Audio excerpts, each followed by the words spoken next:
இது வரைக்கும் gate kids சேனலை சப்ஸ்கிரைப் பண்ணாதீங்க, உடனே சப்ஸ்கிரைப் பண்ணுங்கள். அப்படியே அந்த பெல் சிம்பிளையும் ப்ரெஸ் பண்ணுங்கள். எங்களுக்கான சப்ஸ்கிரைபர். ஹலோ வியூவர்ஸ், தோனி சிறப்பாக பேட்டிங் செய்வது இந்திய அணிக்கு நல்லதுதான் என நேற்றைய தோல்விக்கு பின் விராட் கோலி கூறியுள்ளார். IPL தொடரில் நேற்று 4 மணிக்கு தொடங்கிய போட்டியில் சென்னை அணியிடம் 6 விக்கெட் வித்தியாசத்தில் பெங்களூர் அணி தோல்வியடைந்தது. தோல்விக்கு பின் பேசிய பெங்களூர் அணி கேப்டன் விராட் கோலி, கடினமாக போராடிதான் தோல்வியடைந்தோம். ஆனால் சில கேட்சுகளை விட்டிருக்க கூடாது. இது எங்களுக்கான நாள் அல்ல. ஆட்டத்தின் 2ஆம் பாதியில் கடுமையாக உழைத்தோம். குறைவான ரன்கள் எடுத்திருக்கும் போது போட்டி கடினமாகத்தான் இருக்கும் என்று எங்களுக்கு தெரியும். பேட்டிங்கின் போது ரன்கள் எடுக்க முடியவில்லை. விரைவில் அதிகமான விக்கெட்டுகளை இழந்துவிட்டோம்.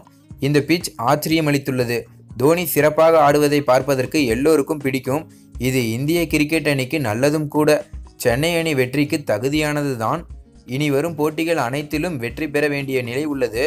முன்னர் நடந்த IPL தொடர்களில் இதுபோன்ற சூழ்நிலையில் சிறப்பாக செயல்பட்டு இருக்கிறோம்.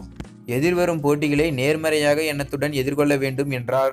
மேலும் அது மட்டுமல்லாமல் நேற்றைய போட்டியில் சென்னை அணியின் பந்துவீச்சு அபாரமாக இருந்தது.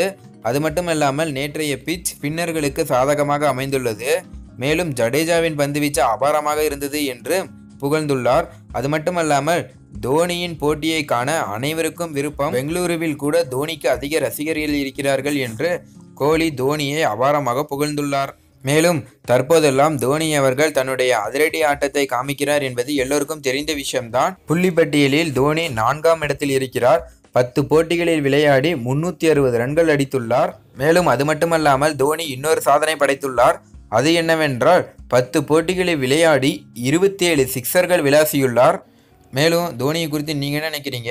மேலும் இந்த வருஷம் IPL கோப்பையை யார் வெல்ல போகிறான்னு நினைக்கிறீங்க அப்படிங்கிறத கீழே கமெண்ட் பண்ணுங்கள். மேலும் இந்த தகவல் உங்களுக்கு பிடிச்சிருந்துச்சுன்னா மறக்காமல் லைக் பண்ணி ஷேர் பண்ணுங்கள். மேலும் இது போல் பல தகவலை தெரிஞ்சுக்கொள்ள நம்ம சேனலை உடனே சப்ஸ்கிரைப் பண்ணுங்கள். தேங்க்யூ.